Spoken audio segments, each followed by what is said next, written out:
press record on this.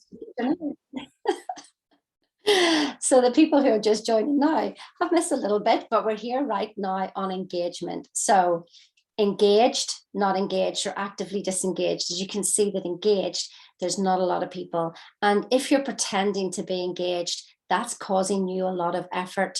And, you know, if we just turn up and smile, but ignore the actual issues going on, it's going to come back and bite us on the bum. It literally will be like a leaky boat. Now, the data that I'm going to share with you now, I mean, actually, it's over 80 years of studying human potential. And the first thing that I did was actually to be a Gallup certified strengths consultant. So Gallup have literally done over 100,000 interviews, literally 6 best-selling books. Over 29 people have actually done this survey. And it is, you know, this is the thing that changed everything for me. This is the moment whenever I realized that it was okay to be me for the first time. And anybody that you're managing, I'm not the only one. I'm going to explain why this all happens, why we feel that it's not okay to be us. So here's just an interesting thing. So this was a study that was done. And it was just like, you know, people we enjoy being around, friends, relatives, significant other. Now, I hate to tell you that if anybody here is a manager, that actually the dead last is the boss. Hey, that's the last person that somebody wants to be around. How funny is that? So don't worry about it, because we are going to find a way where you can be the best person to be around. And perhaps you're a worker here and you don't particularly like being around your boss as well. So maybe it's something that we can help them with as well while we're going on. But an engagement crisis, that's exactly what's going on. I mean, literally 87% globally employees are not engaged at work. And I mean, especially after having COVID, what we've gone through in the last couple of years, do people want to go back to the way of life that they lived before? Chances are pretty not. I mean, you know yourself. Millennials have the lowest employee engagement of all. So what we're looking at here is a chart where we have the black one is actively disengaged, the middle one is not engaged, and the green one is engaged. And the millennials are actually the most not engaged people in all industries. Now, if you're thinking, well, that's just the millennials, well, they're growing, you know, the older ones are retiring, the baby boomers are retiring. I'm Generation X, you know, well, I don't think we're ever going to be able to retire, put it that way. And the millennials, well, they are going to be making up most of the employment. And so it's really, what is it are they looking for? Because they are the ones who are likely to walk if things do not suit them. There's no longer people staying in a job for 40 years. Working 40 hours to end up on 40% of what you couldn't survive on in the first place. I mean, who thought that was a good idea? I really do not know, but that's what we fell for. And so the millennials are looking at us going, no way, I don't like that. Next. And so how do you keep that staff retention? So this was a Gallup research showing what millennials want from their managers, and they want clear goals and priorities. They want coaching to their strengths. They want constant communication and feedback, and they want consistent accountability. Wow.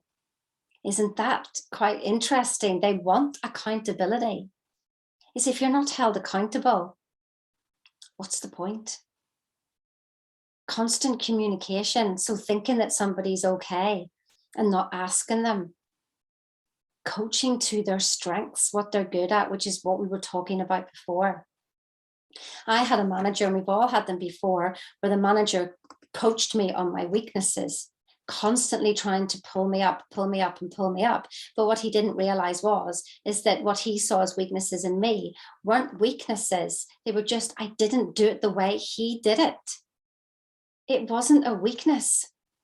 And when you manage people like that with this is your strengths, but they're my weaknesses, and you want me to be the same as you, it's not going to work. My energy got sucked in until I had a manager that literally started to coach me from my strengths, and I absolutely started to climb then. It's a real key turning point, and it can happen literally in 1 hour call that I have done with people, and they change results like that. They want the opportunity to learn and grow. They want quality management. They want to be interested in their work. They literally want to be engaged. Nobody wants to do a job and work for 8 hours a day on something that they don't want. Isn't it interesting? It's going like the 5 bottom things that they wanted were actually a fun place to work. They weren't interested in retirement benefits. I mean, I think the retirement pots being pensions have been halted at the moment. You know, they're not going to be rising. And so it's the last thing that's on their mind. And informal work environment, I find that funny. That was, you know, less down the list. So they want the accountability and they want people to notice them. They want that significance. So here's the thing, I hate to tell you if you're a manager, that actually 70% of engagement is down to the manager that's managing them. Now, I remember working with the CEO of a major hotel company, and he got me in because he said, my leadership team aren't doing this, my leadership team aren't doing that. And so when I spoke to him and I said, basically give him this evidence, he said, it's not my fault, it's theirs, it's theirs. And I actually turned around and I said I didn't want to work with him, because unless he took full responsibility for his organization, there was no way that I could work with him. And so when we can take on full responsibility that our team is a reflection of our management style, that honesty curve, first of all, hits you smack in the face.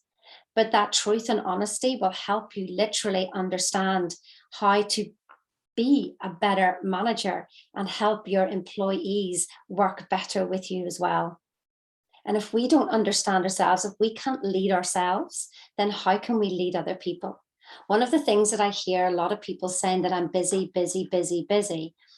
And when I hear busy being said, I think, well, people, if you can't manage time, then you're not managing yourself. So how can you manage a team?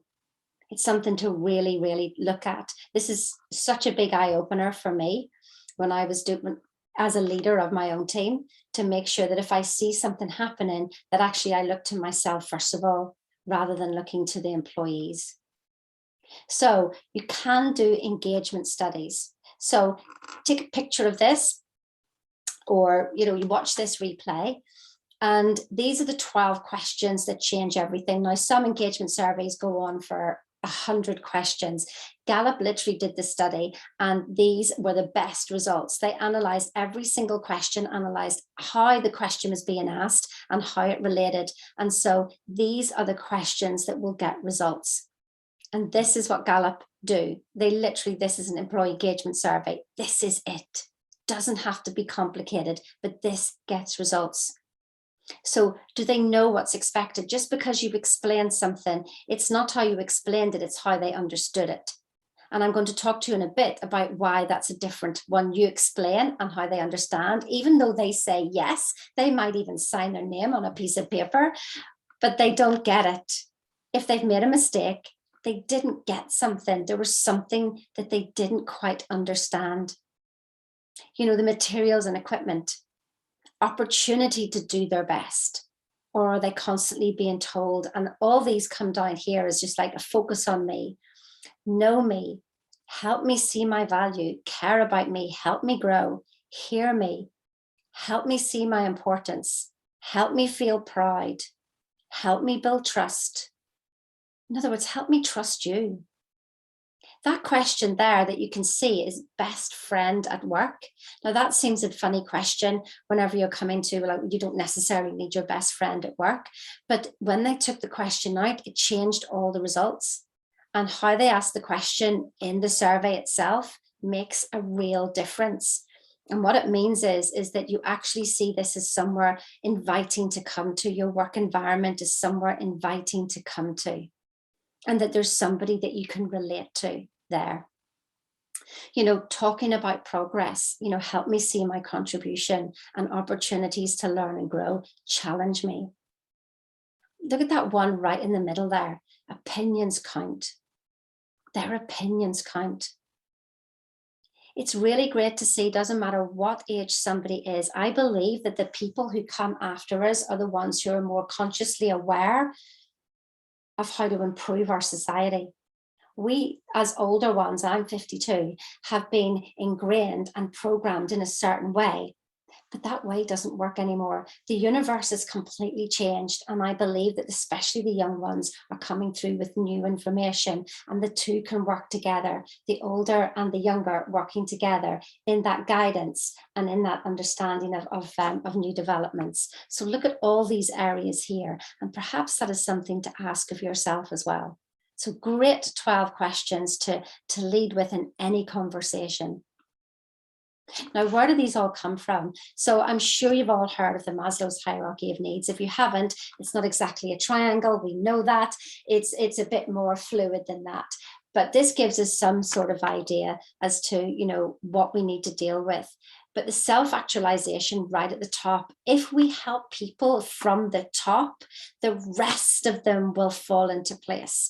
The trouble is, what we've tried to do before is we've tried to sort out the bottom ones, then we work the next one, then the next one. We've tried to work from bottom up. But when we do that, we can get stuck in that fighting at the bottom level, rather than literally understand the person at the top. Then everything else will fall into place because the employee will do it for themselves. That is what is key here. That is what is helping people take on responsibility and take on new initiatives. And we can see that with the 12 questions and how they fit into each of the areas. So that's how Gallup have designed them, that these questions literally fill the holistic whole person. So you can imagine that if somebody comes into work and look at these questions here, that they feel that they're heard, that they see their own value. Look at that one. Help me see my value. The fourth one down there. Help me see my value. If you see somebody doing something good, point it out to them. Because what we tend to do is only point out what they did wrong, rather than go, that was really good. I see you working from your strengths today. Help me feel proud. Can you see how that can have an immediate turnaround? And it literally does. Even teams who've been number one already, they just got better. They just got better. And I'm going to explain how in a minute.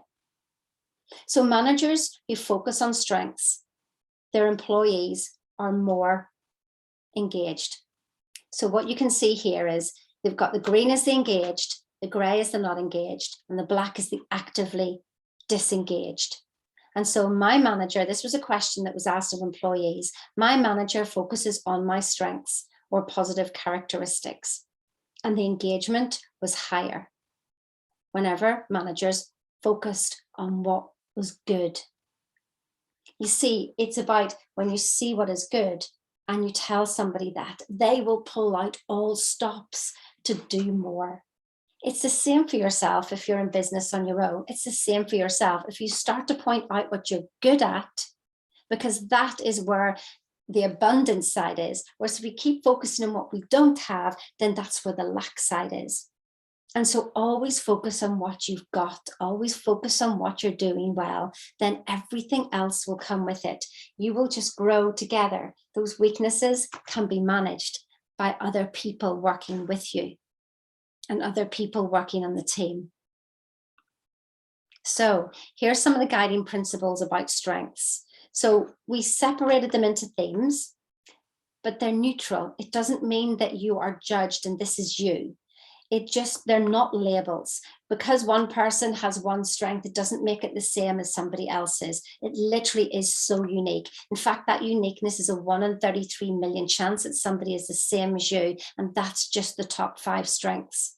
When we look at all 34 strengths, it's a 1 in 240 and 40 zeros after. I don't even know that number.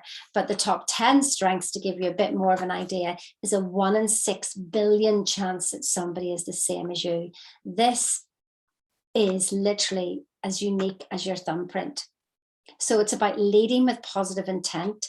Differences are an advantage. And people need one another. We're not here to just literally, this is your job and you need to know everything about that. There is other people around you. And when we can look at the world of co-creation, that's when we start to get results. So these are some of the strengths that we have. So we have executing, influencing, relationship building, and the one behind my head is strategic.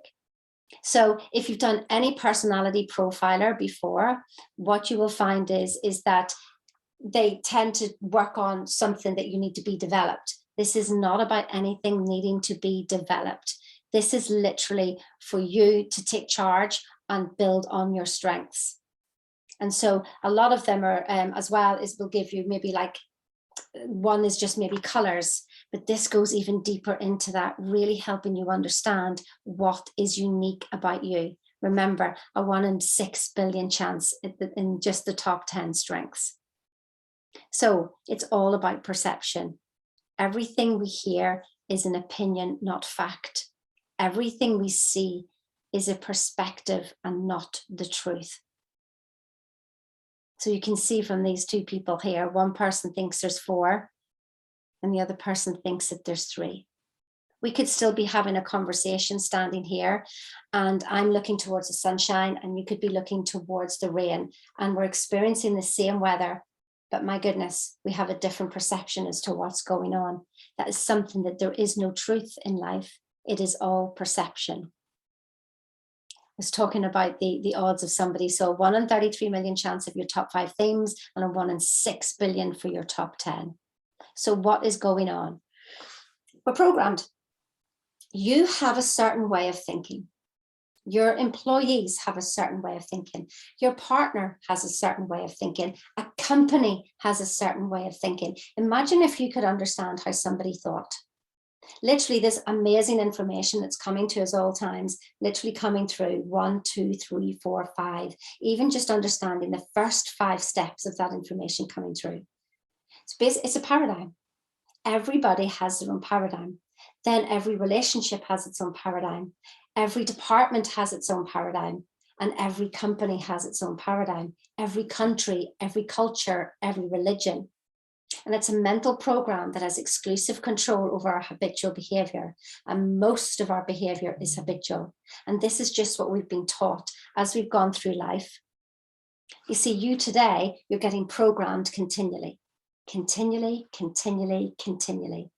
And then you as an infant before the age of 7, what is it? Show me the boy until he's 7. Give me the boy until he's 7 and I will show you the man. You have been programmed. Whenever your parents, whatever they were going through, they will have programmed you, not knowing that that's what they were doing. And so that's the thing to literally think about, is that everybody is running their own program. And if you can seek to understand rather than be understood, then that's whenever you will start to understand somebody else's programming. And that is what's going to help raise productivity. You're going to give value to that person. And when you can understand their programming, that's whenever you'll be able to target them specifically and have conversations that are directly relevant to them. Your perception is part of your paradigm. How you use your time, your creativity, your effectiveness, your productivity, even your logic. It is all your programming. And what happens is that we tend to work in like isolated computers. You know, that's what it was whenever I was younger. When I was 16 doing my computer studies O-level, I was literally, a computer was by itself. But we don't need to work like that anymore. And if we can understand somebody, you know, you may have maybe an employee go, why do you keep doing that? Why do you keep doing that? Maybe you do it yourself. Why do you keep doing something? It's your programming. And unless you understand your programming, how are you ever going to reprogram yourself? So this is something to really pay attention in. Now, listen, don't accept everything I'm saying, but don't reject it either. And certainly don't neglect it. What I'm doing here is planting seeds for you to understand that everybody has a unique point of view of the world and there is no right one view. And if you can help understand your employee or even your own position, then you can start to create something different going forward. So I said there were 4 domains of team strengths: executing, influencing, relationship, and strategic. Now, depending on what role you're in, so say you were a strategic person, but you had to be in a relationship building role and that wasn't your strength, you may be looked at as an introvert. because you like to be in your desk and studying and finding paths and finding patterns, etc., etc. But you're then expected to speak to people. But that's not where your strength lies. So it's really, whenever you understand this, is that we tend to do things that we think we should do, but actually it's not where our strengths lies. So this is where I can literally, work with teams. And this is what happened with us. This is where I got my results. And so when I could see here that I was an influencer and relationship builder, I literally was in my top 10 strengths were in executing, influencing, and relationship, and not one strategic one. When I first saw the report, I thought, I'm going to have to be more strategic. And the other team, 5 other members of my team at that time, they were all strategic. And I could see the difference. What do you think I was trying to do? I was always trying to be like them. And I wasn't coming from my strengths. As soon as we had this explained, and they said to me that, my goodness, Sheena's the one who literally acts on any piece of information, and I will be out there and I will make it happen, and I will see the people that I need to see. The other people were the ones who were in the background doing if I wanted some information, all I had to do was ask them, not go and study it myself, because I knew that they knew the information and they would love to go and get it. So we started working together. And that's within 6 months that I literally went from 0 to number 1. Do you know what the revenue that was for me personally? Was 100,000. That's the difference coming from my strength made for me in a 6-month period. It doesn't matter how many people are on the team. We can literally work with as many people as possible. So in this team here, it's not too bad. But you can see that actually they're mainly focused on executing relationships and not so big on the influencing. Now, how do you think you could actually use these people to work with each other so that you could have a team that literally could work together, and that there's people who love the strategic stuff, people who love the relationship building, but there's not so many influencers? We can now get those people to work together. That's where this is gold. Absolute gold. This is the co-creation. Instead of spending a whole week trying to understand something, I can just go and ask somebody a question and they will tell me in 5 minutes. That speeds up everybody's. This is increased productivity. This is increased effectiveness. And this happens in an instant once you know your strengths. An absolute instant. Once you know your team strengths, you know exactly who to go to for that piece of information. That is why increasing productivity happens within the first month. It is so dramatic. And all it is communication and understanding each other. And that's how I literally helped the NHS recognize 5 million in savings, was communication. Do you know the strategy? You know, whenever you work with management consultants and they come up with this strategy, that strategy, and the other strategy, mine is all communication. Mine is all about everybody working for them strengths. Because if we could have policies and procedures in place, but if we don't have the people, we have nothing. Let me say that again. You can have policies and procedures in place, but if we do not have the people with the right mindset, these policies and procedures mean nothing, and all they are used for is a whipping ground.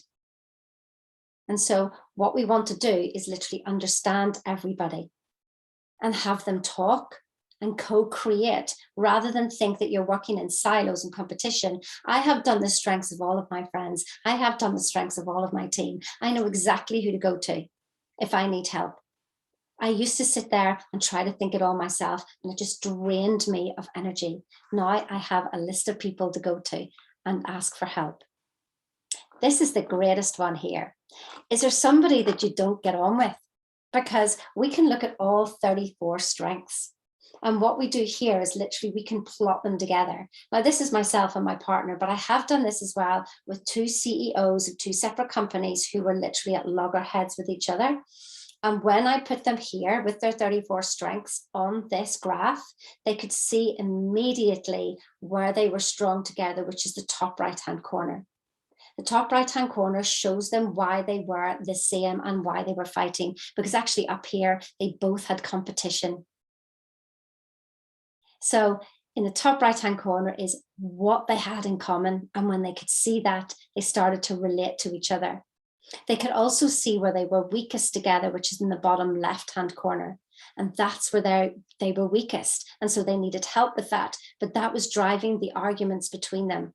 So when they could see that actually we're both weak at this, and communication happened to be down there for both of them. So both of them were not great influencers. And so they were not able to influence each other.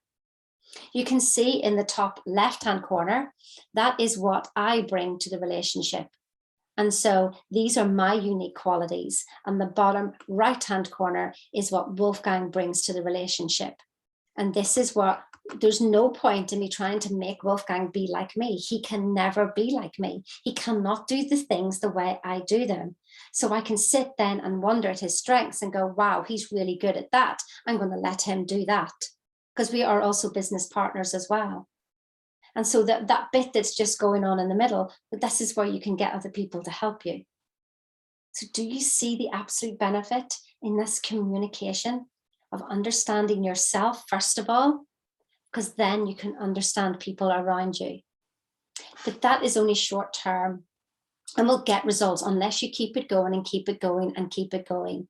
There is a long-term leadership development that I'm involved in as well. And that is something that you can ask me questions, because that applied with the strengths is what turned that company, that hotel company, from 200,000 a year to $1 million a month in 8 months. Now, I don't know about you, but I think that's really good results. So this is the link. If you want to have a chat with me, then literally it's there. I will put the link in here as well. So if you want to do that, I will put that in there. I'll just stop the recording.